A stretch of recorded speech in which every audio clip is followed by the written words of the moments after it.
Assalamualaikum warahmatullahi wabarakatuh. Waalaikumsalam Waalaikumsalam warahmatullahi warahmatullahi wabarakatuh. warahmatullahi wabarakatuh. Alhamdulillahi Rabbil Alamin. Assalatu wassalamu ala ashrafil anbiya'i wal mursalin. Muhammadin wa ala alihi wa sahbihi ajma'in. Amma ba'd, Bapak Ibu, saudara-saudara sekalian, ya, Alhamdulillah di pagi hari ini kita dapat bertemu bersilaturahim kembali dalam Golden Habit Forum dan Alhamdulillah ini sudah terwakili pesertanya mulai dari Papua, ya, ada Ustadz Kamaludin dari WM Sorong, ya, dari NTT ada Kiai Mustain, ya.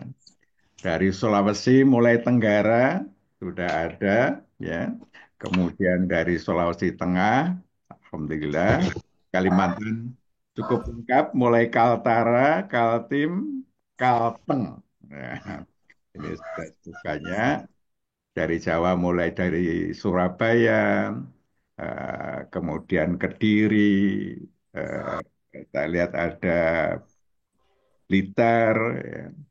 Dari Jawa Tengah Alhamdulillah sudah berdiri di Tegal, dari Cepu, dari Semarang, ya, dari Solo, dari Jogja, ya, dari Jawa Barat ini sudah ada Indramayu, ada Tasik, dari Jakarta, di Sumatera, Alhamdulillah terwakili semua pulau-pulau besar. Ya. Dari Malaysia belum kelihatan ini. Iya, belum kelihatan. Ya, biasanya dari Malaysia juga ada yang hadir. Ya. Kita tunggu mudah-mudahan nanti bisa hadir. Dan ini eh, Dokter Aragar yang biasa Assalamualaikum. ini kemarin, Waalaikumsalam, Salam warahmatullahi. agak lama tidak hadir, ditunggu-tunggu jamaah ini sering ditanyakan, Alhamdulillah sudah hadir. Alhamdulillah. Terima kasih. Dan Bapak-Ibu sekalian, ya, di pagi ini kita masih melanjutkan kajian-kajian kita tentang bagaimana membangun kebiasaan atau membangun habit. Nah, dan memang forum kita ini kan didedikasikan untuk bagaimana kita bisa membangun golden habit. Ya, maka nama forumnya juga menjadi eh, Golden Habit Forum. Ya. Nah, pagi ini kita akan eh, melanjutkan kajian kita tentang bagaimana caranya membangun kebiasaan dalam perspektif psikologi. Insya Allah nanti akan disampaikan oleh Ustadz Jamaluddin Ahmad. Ya, beliau ini adalah seorang psikolog, ya, yang termasuk desainer atau konseptor aplikasi perilaku Islami yang dulu diperkenalkan di Rumah Sakit Islam Jakarta untuk membimbing para pegawai itu berperilaku Islami. Nah, perilaku ini kan menyangkut kebiasaan. Sehingga pengalaman membangun kebiasaan ini sudah di apa namanya dipraktekkan oleh Ustadz Jamal di dalam membangun kebiasaan di Rumah Sakit Islam yang itu menjadi embrio dari standar Islami rumah sakit Islam, Rumah Sakit Muhammadiyah Aisyah atau SIRSMA. Nah, bagian-bagian penting. Nah, di pagi hari ini kita ingin mendapatkan eh, sesuatu dari Pak Jamal yang saat ini juga menjabat sebagai Ketua LPCR, Pimpinan Pusat Muhammadiyah. Bagaimana kita bisa membangun kebiasaan-kebiasaan yang baik. Sebelumnya, marilah kita awali kajian kita pagi hari ini dengan bersama-sama membaca basmalah. Bismillahirrahmanirrahim. Bismillahirrahmanirrahim. Selanjutnya, monggo silahkan Ustadz Jamal. Ya. Assalamualaikum warahmatullahi wabarakatuh. Waalaikumsalam. Waalaikumsalam warahmatullahi wabarakatuh. Haula wala quwata illa billah asyhadu an la ilaha illallah wahdahu la syarikalah wa asyhadu anna Muhammadan abduhu wa rasuluhu la nabiyya ba'dah. Allahumma sholli wa sallim ala Muhammad wa ala alihi wa sahbihi wa man walah. Ibu-ibu, bapak-bapak, peserta The Golden Habit atau Golden Habit Forum, maaf, terutama senior saya, Mas Agus Sukoco, Dr. Agus Sukoco, para ayahanda yang datang dari berbagai PWM, PDM, para ayahanda mudah-mudahan sehat selalu, ibu-ibu juga yang berasal dari berbagai daerah di Indonesia, serta teman-teman semua yang hadir pada forum Zoom meeting pada pagi hari ini. Bersyukur pada Allah, pada hari ini kita bisa silaturahmi, meskipun lewat virtual, lewat dunia maya, lewat Zoom meeting. Mudah-mudahan yang kita lakukan ini bernilai ibadah kepada Allah Subhanahu wa Ta'ala. Karena tugas kita sesungguhnya hanyalah beribadah pada Allah. Jadi dokter, jadi psikolog, jadi polisi itu hanya bagian dari ibadah kita kepada Allah Subhanahu wa Ta'ala. Sehingga mudah-mudahan semua yang kita lakukan dalam rangka kita beribadah pada Allah Subhanahu wa Ta'ala. Nah, pada hari ini saya ditugaskan Mas Agus. Pagi-pagi jam 6 lebih berapa menit itu kemarin ditelepon Mas Jamal, mudah-mudahan bersedia untuk ngisi Golden Habit, bicara tentang pembentukan kebiasaan perspektif psikologi. Mudah-mudahan mohon izin Bapak Ibu yang saya hormati, sedikit yang nanti saya sampaikan menjadi bahan diskusi kita dan menambah hasanah, hikmah, ibroh, keilmuan di dalam diri kita masing-masing. Masalah kebiasaan dalam perspektif psikologi, jadi materi udah saya kira ke Mas Agus, mudah-mudahan admin bisa menayangkan nanti, Bapak-bapak. Jadi kebiasaan itu terbentuk ketika kita mengulang sesuatu yang kita lakukan. Tanpa mengulang, tidak mungkin terjadi kebiasaan. Jadi secara psikologi, sebuah kebiasaan itu akan terbentuk ketika kita mengulang-ulang perilaku itu sesering mungkin, berulang kali. Nah, itu yang paling pokok. Jadi kalau kita punya 9 kebiasaan, maka masing-masing poin itu harus dilakukan berulang-ulang. Dengan berulang-ulang nanti akan menjadi kebiasaan.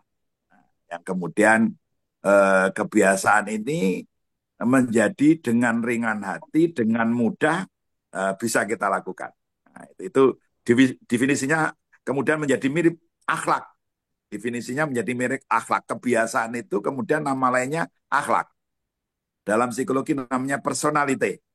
Ya, yang diperoleh dengan mengulang-ulang sehingga menjadi bagian dari hidup kita. Jadi bagian dari hidup kita. Diulang-ulang menjadi bagian. Sehingga kita dengan ringan hati, dengan senang hati, dengan otomatis kita menjadi mudah melakukan itu. Kalau kita bicara lembut itu ya dengan mudah muncul. Kalau kita berkomentar positif ya dengan mudah muncul. Bukan sesuatu yang direkayasa. Selama masih direkayasa, belum menjadi kebiasaan. Nah, makanya kemudian tadi saya sampaikan kebiasaan ini hampir sama dengan definisi akhlak, definisi personality. Nah, dari situlah kemudian muncul akhlak baik karena membiasakan hal yang baik, muncul kepribadian yang baik karena membiasakan hal yang baik, bahkan kemudian membentuk integritas diri. Di kebiasaan yang baik akan melahirkan akhlak yang baik, kepribadian yang baik, personality yang baik, kemudian nanti akan menjadi pribadi yang memiliki integritas positif. Nah, itu sehingga unsur-unsurnya pasti ada pengaruh pikiran awalnya, kemudian pengaruh sikap, pengaruh perilaku. Dan ini ketika kita melakukan sesuatu menjadi kebiasaan, unsur-unsur pikiran, kemudian sikap, perilaku itu menjadi tiga yang menjadi satu. Misalnya seorang dokter ngerti rokok itu berbahaya. Jadi rokok itu berbahaya, rokok membunuh, ngerti itu. Secara pikiran, ilmu, bahkan sikap ngerti, tapi begitu perilaku tidak mampu melakukan. Nah itu akhirnya belum mampu menjadi integritas pada diri seseorang. Nah, itu bisa saja dalam beragama itu Bapak-Bapak, kalau secara sosiologi, secara psikologi, para Bapak-Bapak lebih tahu ada unsur aspek ideologi, kemudian ada aspek ritual, ada aspek ilmu, ada aspek penghayatan, dan sebagainya. Jadi kebiasaan-kebiasaan itu menyatukan 5 unsur, 3 unsur yang dalam pengertian yang saya sampaikan tadi. Jadi memang kemudian harus menyatu berbagai unsur aspek yang ada dalam diri kita, mendorong kita untuk melakukan kebiasaan. Nah, tadi diulang-ulang itulah pembiasaan. Nah, ini ternyata dalam dunia kita mengulang sesuatu itu menjadi komponen utama dari cara kita belajar dan beradaptasi dengan lingkungan juga. Jadi kemudian orang, karena kita membiasakan yang positif, oh Pak itu orangnya ramah dengan lingkungan kita. Karena kita selalu ketika ketemu orang, tetangga kita, saudara kita, Assalamualaikum, senyum. Dr. Agus Sukoco itu bicara dimanapun mesti sambil senyum, karena udah jadi kebiasaan. Pak Biri dan sebagainya, Pak Sairi, Pak Mustalin, itu akan orang mengenal ciri-ciri kita. Ciri itulah bagian dari kebiasaan. Oh orangnya begini, orangnya begini. Itu adalah bagian dari kebiasaan yang terbentuk dalam proses kita beradaptasi dengan lingkungan. Ketika kita melakukan suatu perilaku secara konsisten, bahkan otak kita akan menciptakan jalur saraf yang memfasilitasi kinerja otomatis perilaku tersebut. Jadi kalau kita biasa jangan dimasukkan. kemudian kita akan dibantu oleh pikiran kita, hati kita, perasaan kita untuk selalu ingin mengulang-ulang yang positif. Saya sekedar mengungkapkan bagaimana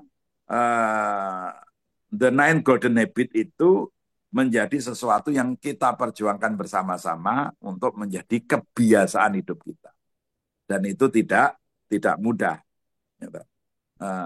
Apalagi kalau kita ngelola sebuah rumah sakit, ngelola sebuah universitas, ngelola sebuah lembaga, itulah yang kemudian menjadi budaya organisasi. Sistem nilai yang kemudian dilakukan sosialisasi, internalisasi, kemudian menjadi kulturalisasi sehingga melahirkan budaya organisasi.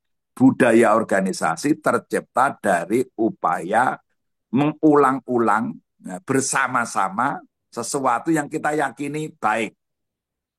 Dan itu butuh tahapan-tahapan. Misalnya ketika kita ingin membangun kebiasaan bersikap ramah di rumah sakit kita, maka bisa dibuat program tahapan untuk kebiasaan masing-masing. Misalnya ramah akan kita wujudkan dalam waktu 3 bulan. Berarti butuh pembiasaan agar jadi kebiasaan selama 3 bulan.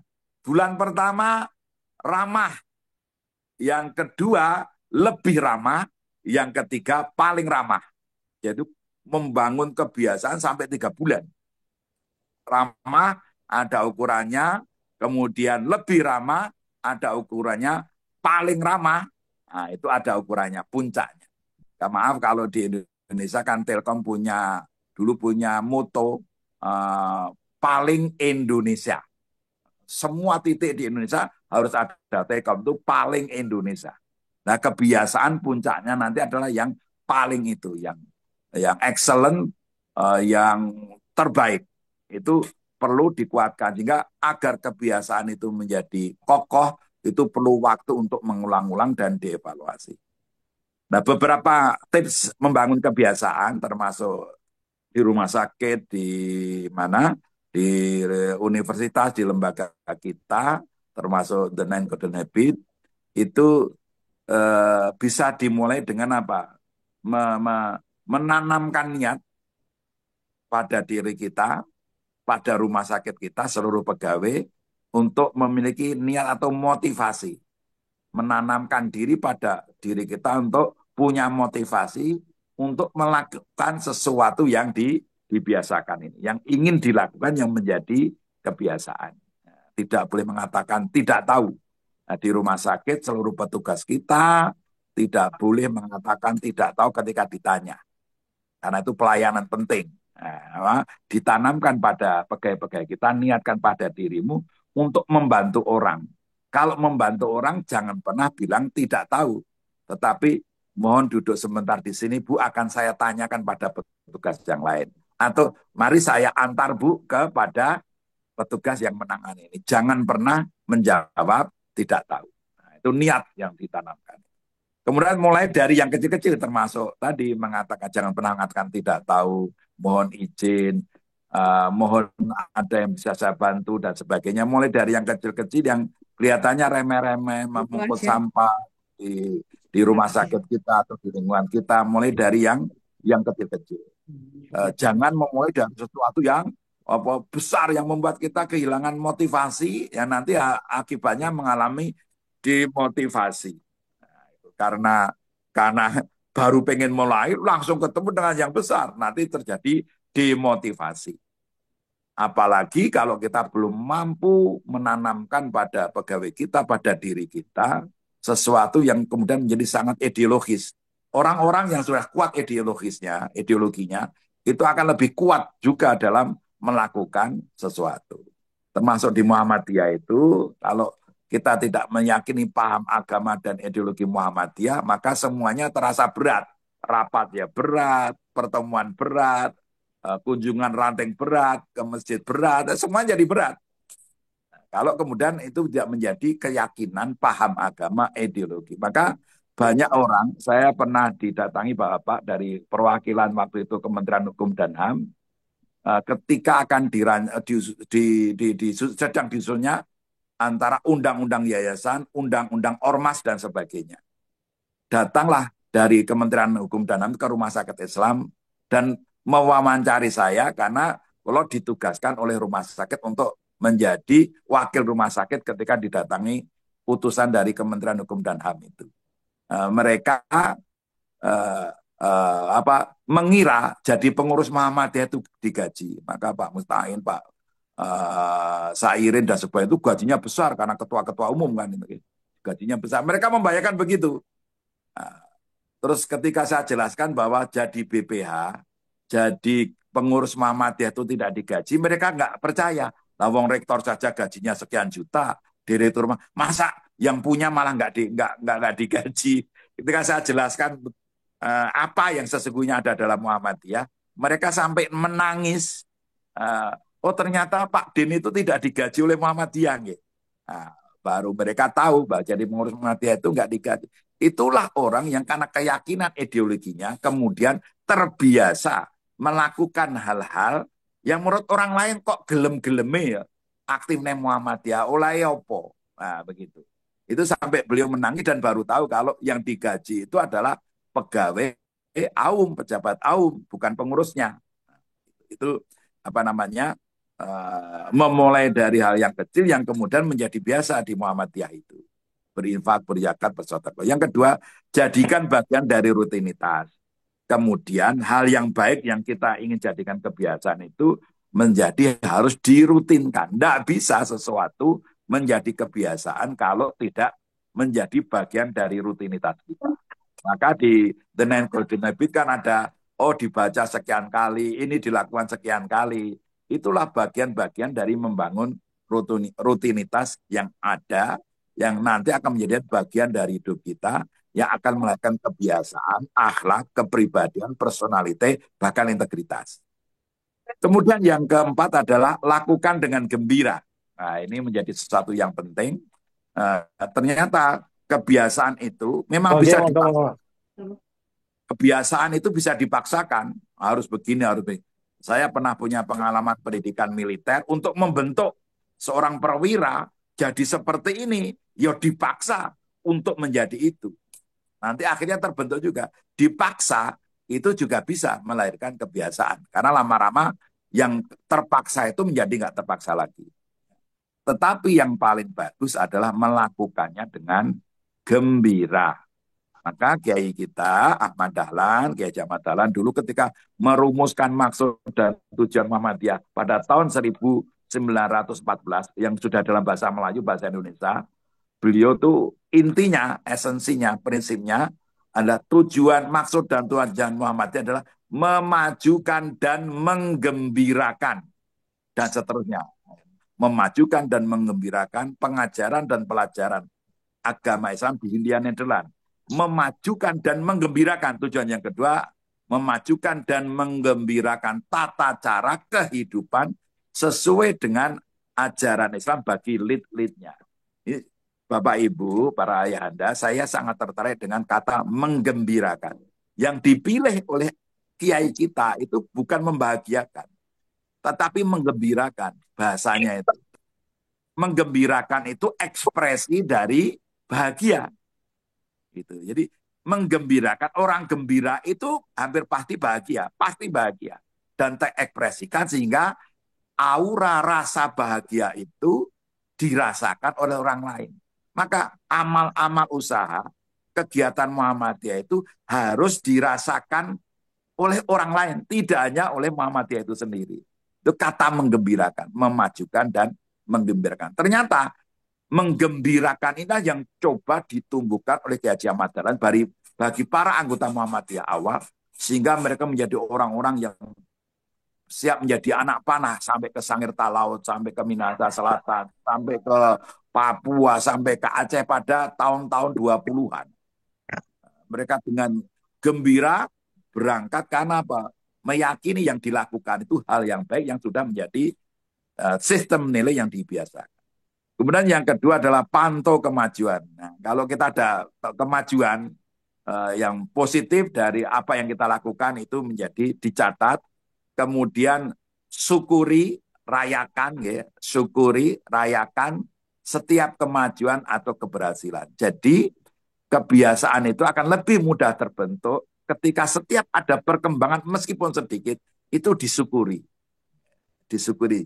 Kalau yang sedikit saja disyukuri, insya Allah yang banyak akan lebih kita syukuri. Ternyata nilai syukur itu akan membantu kita untuk membentuk kebiasaan. Kemudian, nah ini yang terakhir, ketekunan dan kegigihan, termasuk di dalamnya kedisiplinan, tekun dan gigih itu menjadi disiplin.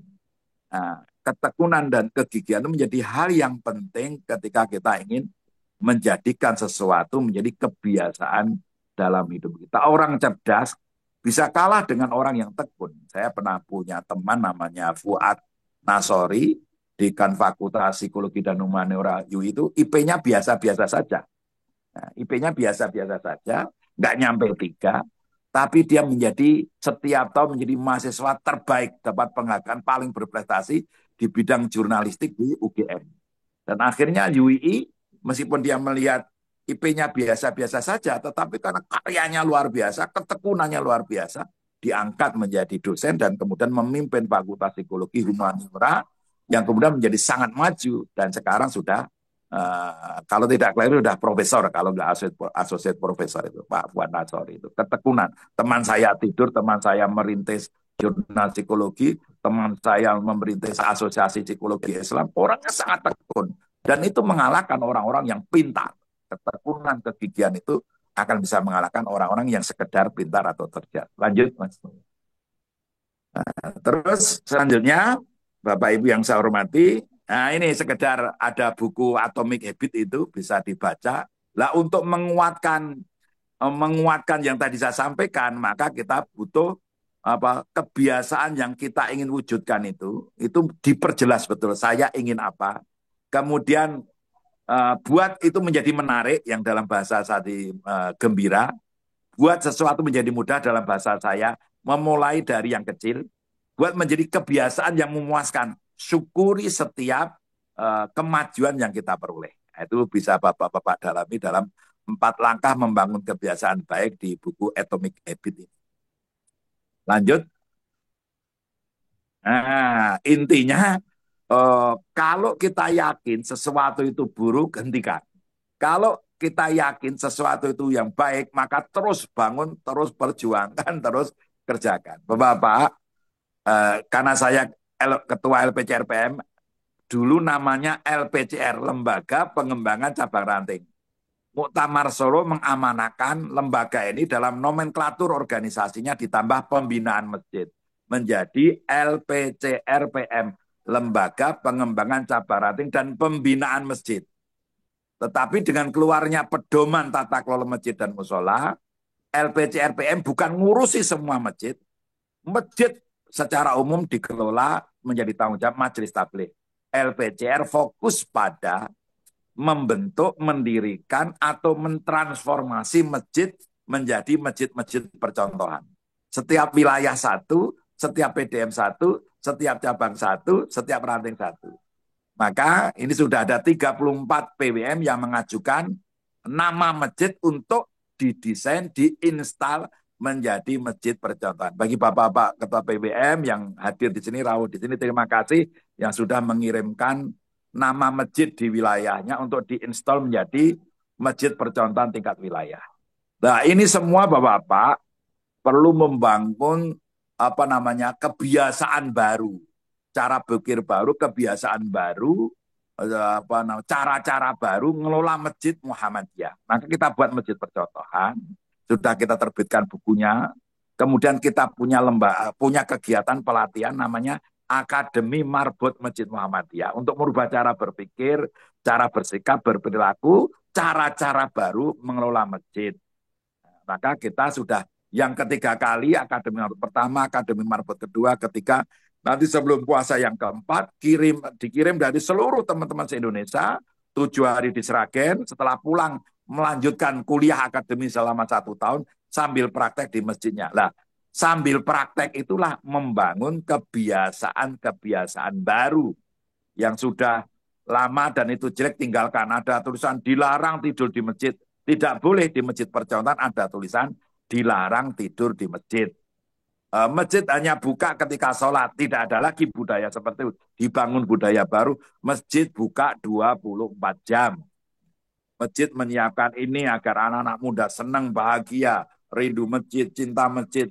Kita pelan-pelan tetapi secara bertahap, karena ini lembaga baru, tetapi terus kita perjuangkan agar nanti ketika Bapak-Bapak Ketua, PDM, Ibu-Ibu Aisyah, saya ditanya, ketika saya datang ke Sorong dan sebagainya, Ustadz Kamaluddin tunjukkan ke saya Masjid Muhammadiyah yang makmur, memakmurkan di sini mana? Nanti dengan mudah Ustadz Kamaluddin mengajak saya, ini Pak Jamal masjid saya yang makmur, yang jamaahnya selalu penuh, yang buka 24 jam, yang memakmurkan jamaahnya dan sebagainya.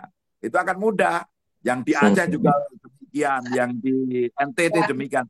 Sekarang itu Bapak-bapak, ini saya harus berterus terang karena kita sudah survei 1.206 masjid se-Indonesia, survei itu rata-rata jamaah masjid Muhammadiyah itu 30 orang rata-rata. Di rata-rata sholat 5 waktu 30 orang. Sehingga Pak Dalan Rais itu sampai guyonan, ternyata Mas Jamal wong Muhammadiyah itu ora kerasan yang masjid. Mulane masjid-masjid Muhammadiyah sepi. Orang Muhammadiyah tidak terbiasa dan punya kebiasaan jamaah di masjid. Maka jamaahnya hanya 30 orang rata-rata di Indonesia. Itu dari sekitar 12.000 yang sudah kita survei ada 1.206 masjid Muhammadiyah. Kami sedang mengembangkan SIMASMU, Sistem Informasi Masjid Muhammadiyah, yang nanti akan dikembangkan menjadi semacam presensi, ya, di samping pendataan tentang masjid, presensi kebiasaan warga Muhammadiyah ke masjid. Ada yang protes ke saya, Pak Jamal ke masjid aja kok diabsen gitu. Tugas saya sebagai Ketua LPCR mendorong, memotivasi, mengajak warga Muhammadiyah berbondong-bondong ke masjid. Nah, kalau masjid kemudian nanti mendata keanggotaan, nah ini budaya baru Pak. Hampir semua masjid Muhammadiyah nggak punya data jamaahnya. LPCR merintis, semua masjid Muhammadiyah harus punya data jamaahnya. Dan kalau nanti masuk ke masjid Muhammadiyah, seperti kita ke stasiun Pak lewat, sudah terekam kamera. Atau harus scan barcode dan sebagainya. Sehingga nanti LPCR setiap hari akan tahu sholat subuh di Masjid Muhammadiyah yang sudah mendaftarkan diri ini se-Indonesia ada berapa orang. Lebih pasti dan punya data. Semuanya sedang kita siapkan, ya, sudah kita uji cobakan. Mudah-mudahan ini menjadi hal yang baik. Ini lanjut, Pak. Lanjut.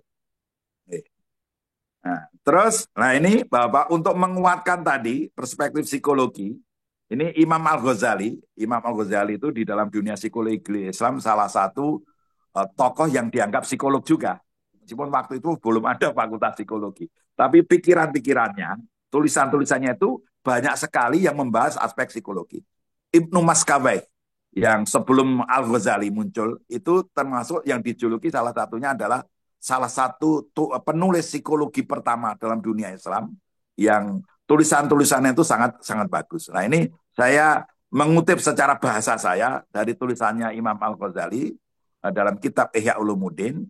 Beliau mengatakan, bila dirimu masih merasa belum kuat untuk melakukan kebaikan, kita belum kuat, belum menjadi kebiasaan yang baik itu, belum kuat, kokoh amal soleh kita, kemudian kebiasaan-kebiasaan baik yang lain sebenarnya itu belum menjadi sesuatu yang kuat, beliau mengatakan, maka paksa dirimu, ini penting digarisbawahi, paksa dirimu untuk terbiasa melakukan kebaikan. Maka kamu akan menjadi orang baik. Ternyata Imam Al-Ghazali itu salah satu tokoh yang meyakini bahwa kebiasaan itu bisa dimulai dengan memaksa diri kita. Memaksa diri kita untuk melakukan kebaikan. Dalam bahasa saya, slide selanjutnya, Bapak, di dalam bahasa saya adalah kalau sudah berkaitan dengan kebaikan atau kewajiban, sholat, puasa, pergi ke kantor, rapat Muhammadiyah, dan sebagainya itu ya, itu kewajiban-kewajiban, baik secara agama maupun organisasi, gerakan kita, maka miliki tekad, gitu. Ikhlas, ikhlas, mangkat. Jadi kalau dipanggil rapat, dipanggil pengajian, apalagi dipanggil as-salatu khairum minan naum, gitu, itu. Kalau sudah seperti itu, maka tanamkan pada diri kita ikhlas, ikhlas, mangkat. Itu bahasa Jawa, bahasa Indonesia, ikhlas tidak ikhlas, mulai lakukan. Memang amal soleh, amal baik itu harus ikhlas. Tetapi ikhlas itu tidak ujuk-ujuk datang sejak awal. Ada orang yang baru ikhlas ketika sudah sampai masjid. Dari rumah terpaksa berangkat. Nggak apa-apa. Pokoknya ucapkan bismillah, mangkat. Ikhlas, ikhlas, mangkat. Insya Allah ikhlas bisa turun di tengah jalan. Ikhlas bisa turun di tempat wudhu. Ikhlas bisa turun ketika imamnya Allahu Akbar. Ikhlas boleh jadi baru turun ketika imamnya sudah membaca Quran surah Al-Ikhlas. Nah, karena pendek, ikhlas. Nah, itu bagian. Jadi ikhlas. Orang yang berangkat melakukan kewajiban termasuk misalnya jihad, ngaji dan sebagainya, ikhlas nggak ikhlas mangkat, punya peluang untuk ikhlas di akhirnya atau di tengahnya. Tapi yang tidak berangkat nggak punya peluang untuk ikhlas. Nah, dalam bahasa saya simpulkan apa? Lebih baik terpaksa masuk surga daripada sukarela masuk neraka. Terakhir, Bapak Ibu, kesimpulannya, pembentukan kebiasaan adalah proses yang kompleks, yang melibatkan kombinasi, motivasi, disiplin, dan kegigihan. Nah, ini sesuatu yang ada peran pikiran, hati, perasaan, ada peran motivasi, harus punya motivasi, disiplin ini berat, kegigihan, semua berat untuk mencapai sesuatu yang positif. Dengan memulai dari yang kecil-kecil menjadi perilaku, insya Allah akan menjadi kebiasaan kita. Demikian, mohon maaf bila ada kesalahan, mohon masukan dan sarannya dari ayahanda, para guru besar, para ilmuwan semuanya, mudah-mudahan ada manfaatnya. Assalamualaikum warahmatullahi wabarakatuh.